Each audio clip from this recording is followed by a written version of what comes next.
Hello students, welcome back. So yesterday in the last class we have discussed about literary devices.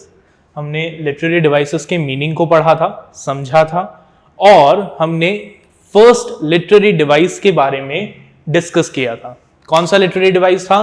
Simile. जल्दी से उसका एक recap लेते हैं और फिर आज के टॉपिक पर आगे बढ़ते हैं. तो फटाफट से रिकॉल करिए मेरे साथ. हमने पढ़ा था सिमिली को. क्या पढ़ा था सिमिली के बारे में? 3 गोल्डन कीज. ठीक है, 3 रूल्स. ठीक है, सिमिली क्या है? It is an indirect comparison between 2 objects of different kinds. ठीक है, शोइंग कंपैरिजन सिमिलैरिटीज. ठीक है, हमने पढ़ा कि सिमिली क्या है? एक इनडायरेक्ट कंपैरिजन है जिसमें 2 अलग अलग ऑब्जेक्ट्स होंगे, उनके बीच में कंपैरिजन होगा और वो कंपैरिजन क्या शो करेगा? सिमिलैरिटीज को शो करेगा. ठीक है, कि उन दोनों ऑब्जेक्ट्स में क्या क्या सिमिलैरिटीज हैं. और एक और चीज मैंने आपको बताई थी कि सिमिली को आइडेंटिफाई करना है, इनडायरेक्ट कंपैरिजन को आइडेंटिफाई करना है, तो हमें क्या करना है? 2 वर्ड्स को ढूंढना है, लाइक और एज. ठीक है, मतलब कोई भी ऐसी सिचुएशन जहां पर 2 अलग अलग डिफरेंट काइंड के ऑब्जेक्ट्स में कंपैरिजन हो और उस कंपैरिजन में सिमिलैरिटीज बताई जा रही हो, तो ये आइडेंटिफाई करने के लिए कि वो कंपैरिजन इनडायरेक्ट है या नहीं, हम ये देखेंगे कि उसमें लाइक या एज वर्ड को यूज किया जा रहा है या नहीं किया जा रहा. अगर लाइक और एज वर्ड यूज हो रहा है, दैट मींस वो क्या है? इनडायरेक्ट कंपैरिजन है और हम उसे सिमिली कंसिडर करेंगे. राइट, ये था हमारा कल तक का रीकैप, लास्ट क्लास तक का रीकैप. अब हम आज के टॉपिक पर आगे बढ़ते हैं. आज हम सेकेंड लिटरेरी डिवाइस को स्टार्ट करेंगे, पढ़ना स्टार्ट करेंगे, समझेंगे. और जो हमारा सेकेंड लिटरेरी डिवाइस है, उस लिटरेरी डिवाइस का नाम है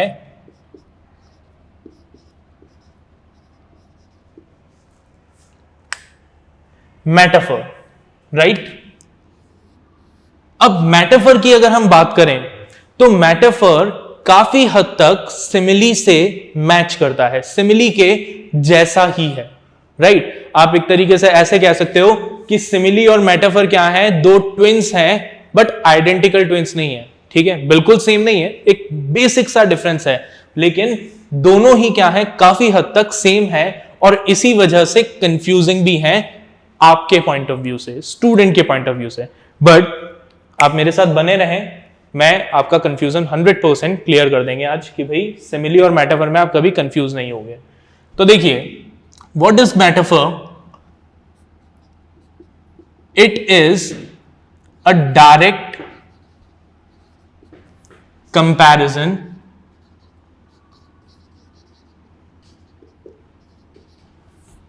between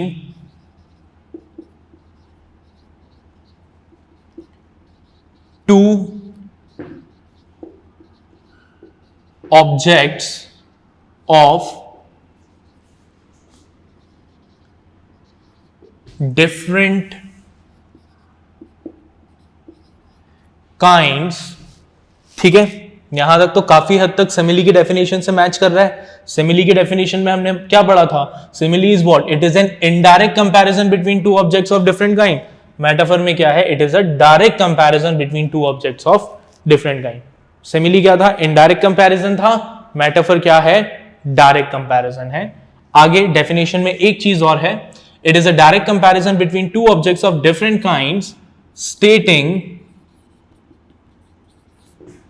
that one is other or does the work of other. अब इसका मतलब क्या हुआ? सेम, हमने यहां पर क्या किया? डायरेक्ट कंपैरिजन को ही एक्सप्लेन किया है. कोई बहुत ज्यादा रॉकेट साइंस नहीं है, बहुत सिंपल सी बात हमने लिखी है. इसमें कंफ्यूज नहीं होना है कि सर ये आपने क्या लिख दिया, वन इज अदर और does the work of other. कुछ भी नहीं है, अभी समझेंगे इसको. बट अभी फिलहाल के लिए इस लाइन का मतलब क्या है? इस लाइन का मतलब है डायरेक्ट कंपैरिजन. एग्जाम्पल देखते हैं. ठीक है, अगर मैं यहां पर एग्जाम्पल में लिखूं ही is a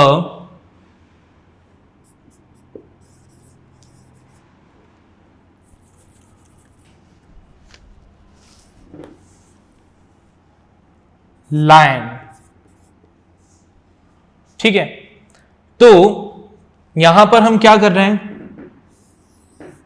या लायन की जगह हम क्या कर देते हैं, हम इसे टाइगर कर देते हैं। ठीक है, he is what, first object, हमारा पहला ऑब्जेक्ट, और ये क्या है, ह्यूमन बीइंग है। ठीक है, tiger is what, our second object, and it is what, animal. ठीक है, हम क्या कर रहे हैं, यहां पर भी कंपेयर कर रहे हैं, क्या कह रहे हैं हम, ही इज अ टाइगर, वो क्या है, टाइगर है। ठीक है, कंपेयर कर रहे हैं उसे, that he is what, he is a tiger. लेकिन कंपैरिजन कैसे कर रहे हैं, हम क्या कह रहे हैं यहां पे, दैट वन इज अदर, यानी हमारा जो फर्स्ट ऑब्जेक्ट है वो क्या है, सेकंड ऑब्जेक्ट ही है, सेकंड ऑब्जेक्ट के जैसा नहीं है, सेकंड ऑब्जेक्ट ही है। तो that is what, that is a direct comparison. देखो मैंने क्या बताया था सिमिली में, कि इनडायरेक्ट कंपैरिजन को जब आइडेंटिफाई करना हो तो हम क्या देखते हैं, लाइक और एज वर्ड को देखते हैं। यहां पर क्या लाइक और एज वर्ड यूज हो रहा है, नहीं ना। यहां पर हम क्या कर रहे हैं, लाइक और एज वर्ड यूज नहीं कर रहे, हम ये नहीं कह रहे कि वो टाइगर के जैसा है, हम ये कह रहे हैं कि वो टाइगर ही है, he is a tiger, that means one object is the other object, right? तो इसे हम क्या कहते हैं, इसे कहा जाता है, ये क्या है, डायरेक्ट कंपैरिजन। क्या है, डायरेक्ट कंपैरिजन है दो डिफरेंट काइंड के ऑब्जेक्ट्स में, और इसीलिए ये क्या है, ये सिमिली ना होकर इसे हम क्या कहेंगे, मेटाफर कहेंगे। क्लियर, ये चीज समझ में आई। एक एग्जांपल और देखते हैं हम इसका क्विकली।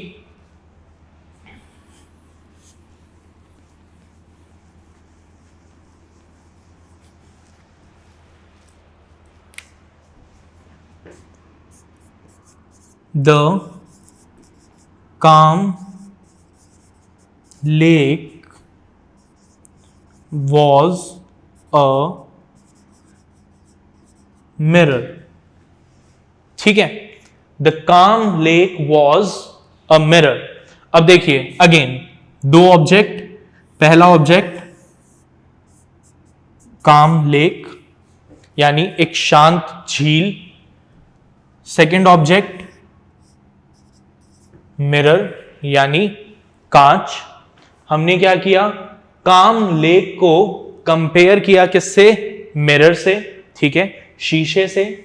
और हमने क्या कहा कि वो जो लेक है, जो शांत झील है, वो क्या है, कांच है, मिरर की तरह नहीं है, it's not like mirror, it is a mirror.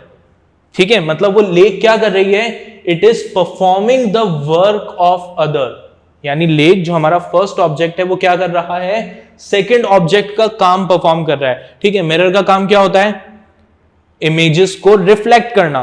ठीक है, आप जब कांच में देखते हो तो आप क्या देखते हो, अपना रिफ्लेक्शन देखते हो, राइट। तो ये जो काम लेक है, ये जो शांत झील है, वो क्या कर रही है, it is performing the work of other object. That is, जब आप उस लेक में अपने आप को देखोगे तो वो लेक क्या करेगी, आपके रिफ्लेक्शन को शो करेगी, राइट। तो हमने यहां पर क्या किया, लेक को कंपेयर किया, डायरेक्टली कंपेयर किया किससे, मिरर से। तो ये क्या कहलाएगा, मेटाफर कहलाएगा। अगर हम यहां पर इसकी जगह पर लिखते द काम lake was like a mirror, तब यहां पर क्या होता, अभी भी वही एक ऑब्जेक्ट लेक, दूसरा ऑब्जेक्ट मिरर, दोनों के बीच में क्या हो रहा है, कंपैरिजन। लेकिन डिफरेंस क्या आ गया, लाइक वर्ड का।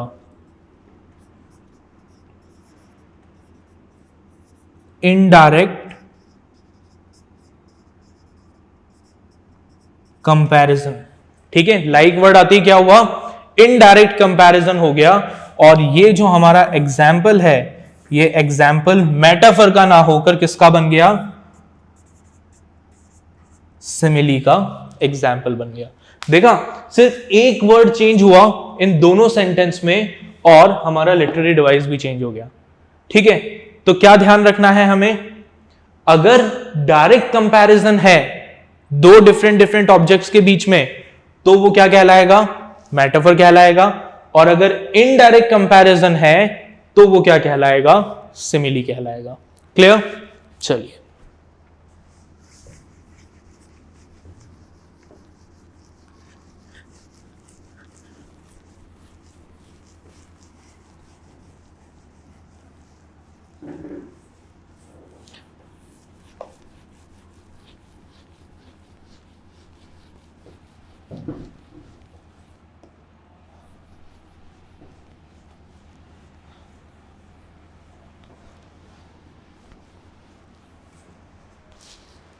अब हम आगे देखते हैं that what is the difference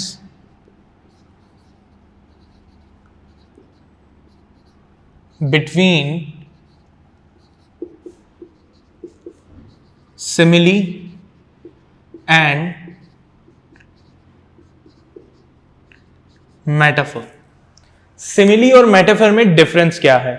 ठीक है, आई होप अब तक आप लोगों को समझ में आ गया होगा कि सिमिली और मेटाफर में क्या डिफरेंस होता है। फिर भी एक बार फिर से हम इस डिफरेंस को क्लियर करते हैं। तो देखिए, there are two difference between simile and metaphor. पहला डिफरेंस क्या है,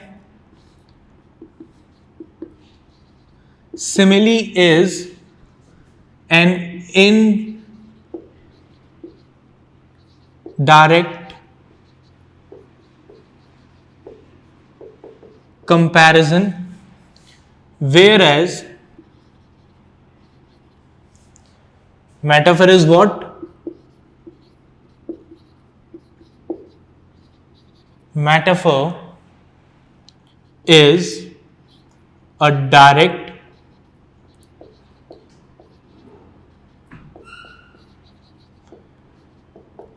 comparison। ठीक है, पहला डिफरेंस क्या हो गया, सिमिली जो है वो एक इनडायरेक्ट कंपैरिजन है, जबकि मेटाफर जो है वो डायरेक्ट कंपैरिजन है। ठीक है सर, ये वाली बात हमें समझ में आ गई, बट कोई सिंपल तरीका सिमिली और मेटाफर को आइडेंटिफाई करने का? सिंपल तरीका जो है वो है सेकंड पॉइंट। इन सिमिली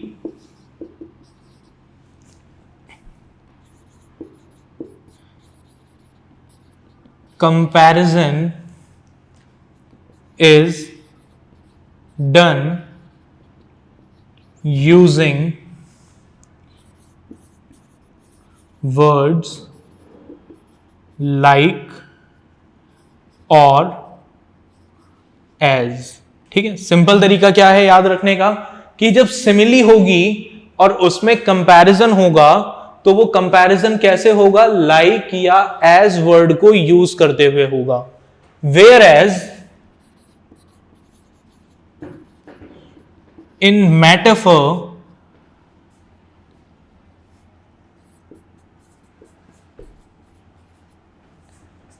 वर्ड्स लाइक और एज आर नॉट यूज्ड। ठीक है, कितनी सिंपल सी बात है कि अगर आपको सिमिली और मेटाफर में कंफ्यूजन हो रहा है तो आपको सिर्फ ये देखना है कि लाइक और एज वर्ड यूज हो रहा है या नहीं हो रहा। अगर लाइक और एज वर्ड यूज हो रहा है तो वो क्या है, सिमिली है। अगर लाइक और एज वर्ड यूज नहीं हो रहा, that means it is what, it is a metaphor. Clear? तो ये डिफरेंस समझ में आ गया सबको? क्लियर हो गए सिमिली और मेटाफर के बीच के डिफरेंस। ठीक है, वापस से एक बार रिकॉल करते हैं। ठीक है, क्या क्या देखना है हमें, बहुत बेसिक चीजों को देखना है। तीन बेसिक चीजें हैं, दो डिफरेंट काइंड के ऑब्जेक्ट्स, उनके बीच का कंपैरिजन शोइंग सिमिलैरिटीज। ठीक है, ये दो चीजें तो दोनों में कॉमन है, सिमिली में भी कॉमन है, मेटाफर में भी कॉमन है। ठीक है, सिमिली में भी क्या होगा, दो अलग अलग ऑब्जेक्ट्स होंगे, उन दोनों ऑब्जेक्ट्स के बीच में क्या शो होगा, सिमिलैरिटीज को शो करते हुए कंपैरिजन शो होगा। मेटाफर में भी क्या होगा, दो डिफरेंट काइंड के ऑब्जेक्ट्स होंगे और उन दोनों ऑब्जेक्ट्स में क्या होगा, सिमिलैरिटीज को शो करते हुए कंपैरिजन होगा। अब डिफरेंस की बात करें तो जब सिमिली की बात करेंगे तो हम ये देखेंगे कि सिमिली में कंपैरिजन जो है वो कैसे होगा, इनडायरेक्ट कंपैरिजन होगा, मतलब लाइक और एज वर्ड यूज होगा। जबकि मेटाफर की जब हम बात करेंगे तो मेटाफर में क्या होगा, डायरेक्ट कंपैरिजन होगा और लाइक और एज वर्ड यूज नहीं होंगे। ठीक है, सिंपल से दो कॉमन पॉइंट्स और एक डिफरेंट पॉइंट। ठीक है, ये चीजें अगर आपको याद रह गई तो सिमिली और मेटाफर को आइडेंटिफाई करने में प्रॉब्लम नहीं आएगी, कभी भी कंफ्यूजन नहीं होगा। राइट, क्या क्या देखना है वापस से, तीन चीजें हैं। पहली बात जो कॉमन है दोनों में, सिमिली और मेटाफर में, क्या है पहली बात, दो डिफरेंट ऑब्जेक्ट्स। ठीक है, डिफरेंट डिफरेंट काइंड्स के ऑब्जेक्ट। सेकेंड बात, उन दोनों के बीच का कंपैरिजन शोइंग सिमिलैरिटीज। ये दोनों चीजें, दोनों पॉइंट्स क्या हैं, सेम है, सिमिली में भी मेटाफर में भी। तीसरी बात जो दोनों में डिफरेंट है, ठीक है, सिमिली में क्या है, इनडायरेक्ट कंपैरिजन, मेटाफर में क्या है, डायरेक्ट कंपैरिजन।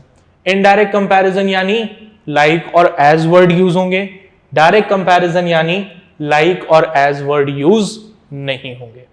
क्लियर? तो यहां तक हमारा सिमिली और मेटाफर क्लियर हो गया है। आप लोग अपने आप को इस बात के लिए अप्रिशिएट कर सकते हो कि आपको दो लिटरेरी डिवाइसेस अब अच्छे से समझ में आ चुके हैं। अब अगर आपसे कोई भी कहे कि आपको सिमिली आइडेंटिफाई करना है, आपको मेटाफर आइडेंटिफाई करना है, तो आपको उसमें दिक्कत नहीं आनी चाहिए। आप 100% कॉन्फिडेंस के साथ कह सकते हो कि हां, सिमिली और मेटाफर तो मुझे आता है। क्लियर? बस 3 पॉइंट्स को ध्यान रखिएगा। अब चाहें तो आप इसे नोट कर लें और फिर हम हमारे थर्ड लिटरेरी डिवाइस को स्टार्ट करेंगे।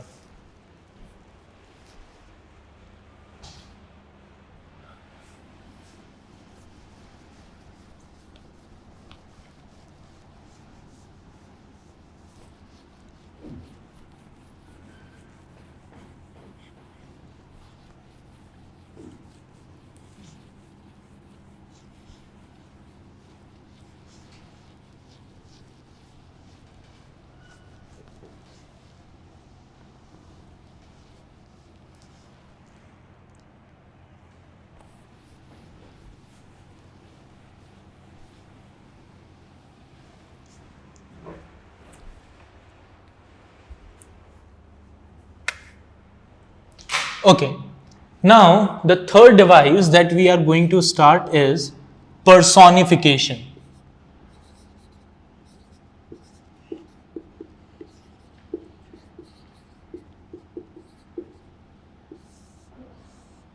ठीक है, जो हमारा थर्ड लिटरेरी डिवाइस है वो है पर्सोनिफिकेशन। अब पर्सोनिफिकेशन का मतलब क्या होता है? Personification means when a non-living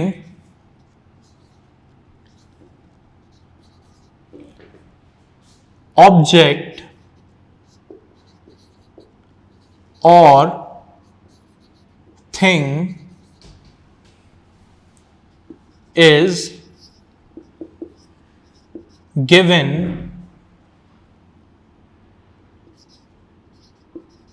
human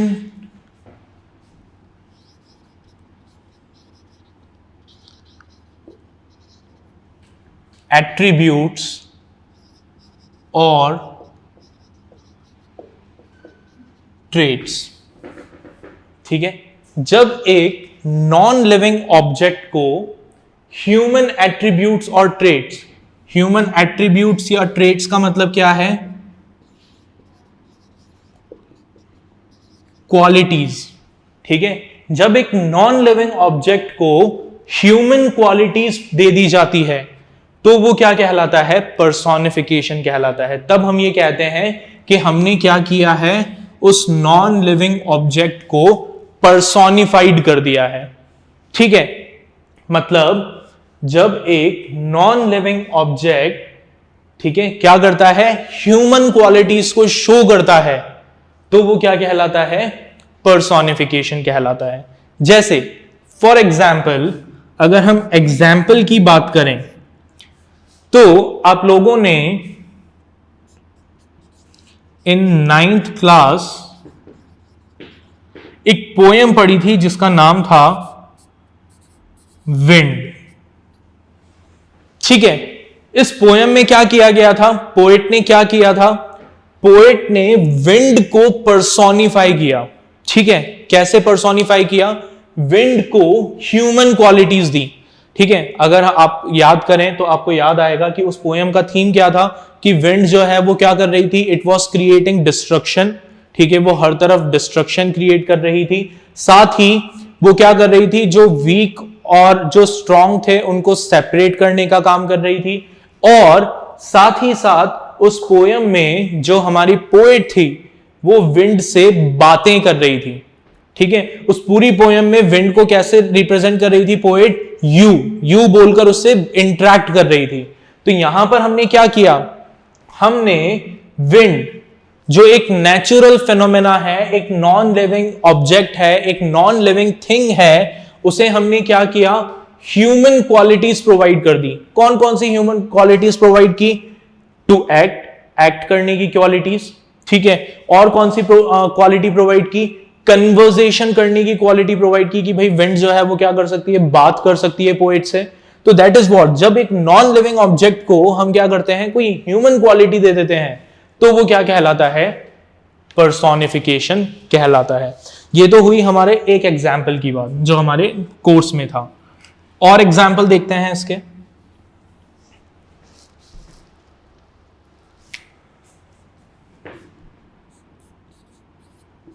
the hills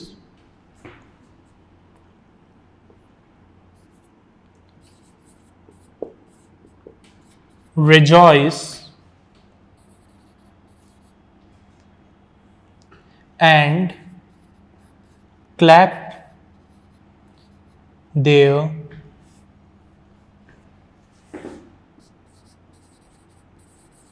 hands। ठीक है, अब यहां पर हमने क्या लिखा, the hills rejoice and clap their hands. मतलब हिल्स यानी जो पहाड़ हैं वो दे आर रिजॉइस मतलब बीइंग हैप्पी, वो क्या हो गए हैं, खुश हो गए हैं। एंड क्या कर रहे हैं, they are clapping their hands, ताली बजा रहे हैं। ठीक है, अब हिल्स क्या हैं, एक नॉन लिविंग ऑब्जेक्ट है। ठीक है, क्या हिल्स के पास हाथ होते हैं, नहीं ना।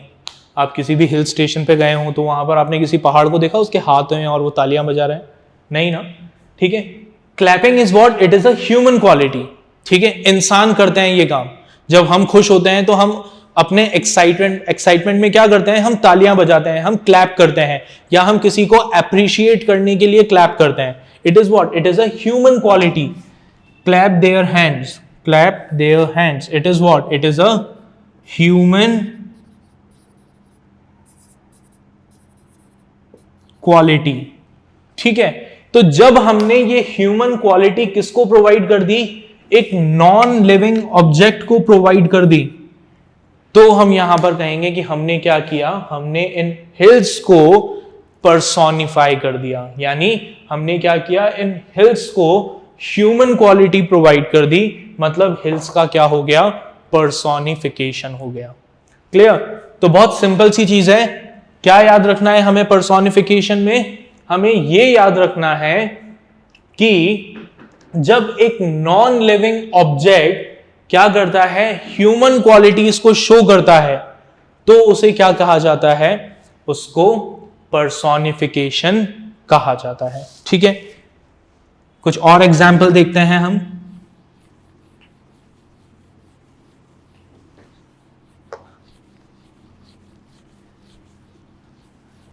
ठीक है, एक और एग्जाम्पल देखिए। द अर्थ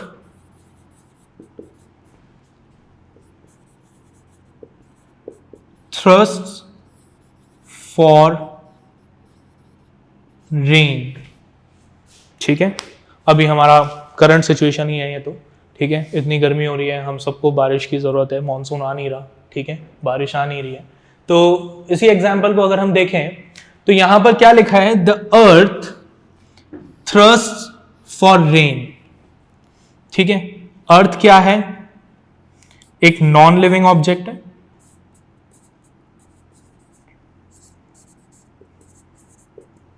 और वो क्या कर रही है, एक ह्यूमन क्वालिटी शो कर रही है। ठीक है, कौन सी क्वालिटी, थ्रस्ट यानी प्यास। ठीक है, बीइंग थ्रस्टी। अब प्यास किसको लगती है, ह्यूमन बींग्स को लगती है। ठीक है, अब सपोज ये मार्कर है तो ये मार्कर तो ये नहीं कहेगा ना कि मुझे प्यास लग रही है मुझे पानी पिलाओ, या ये सपोज व्हाइट बोर्ड है तो व्हाइट बोर्ड तो नहीं कहेगा कि मुझे प्यास लग रही है पानी पिलाओ। ठीक है, ये किसकी क्वालिटी है, ह्यूमन बींग्स की क्वालिटी है। प्यास लगना किसकी क्वालिटी है, इट्स अ ह्यूमन एट्रीब्यूट। ठीक है, ये ह्यूमन क्वालिटी है। और जब हमने ये ह्यूमन एट्रीब्यूट, ह्यूमन क्वालिटी किसको प्रोवाइड कर दी, एक नॉन लिविंग ऑब्जेक्ट को प्रोवाइड कर दी, अर्थ को प्रोवाइड कर दी, तो हम यहां पर कहेंगे कि हमने क्या किया, अर्थ को पर्सोनिफाई कर दिया। क्लियर? आई होप आपको ये पर्सोनिफिकेशन समझ में आया है।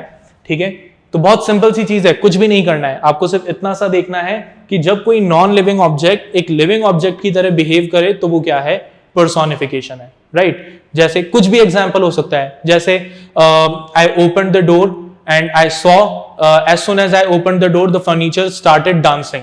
ठीक है, अब फर्नीचर क्या है, नॉन लिविंग ऑब्जेक्ट है, वो डांस तो नहीं कर सकता। डांस करना किसकी क्वालिटी है, ह्यूमन बीइंग की क्वालिटी है। अब हम क्या कह रहे हैं कि फर्नीचर डांस करने लग गया, तो यहां पर हमने क्या किया, फर्नीचर को पर्सोनिफाइड कर दिया। क्लियर? तो that is what, that is personification. I hope आपको आज के जो टॉपिक्स हैं हमारे मेटाफर और पर्सोनिफिकेशन समझ में आए होंगे। ठीक है, इसको एक बार दोबारा से रीड करिएगा, और अगर आपको कोई डाउट्स हैं तो अपने टीचर से कांटेक्ट करिएगा। Thank you.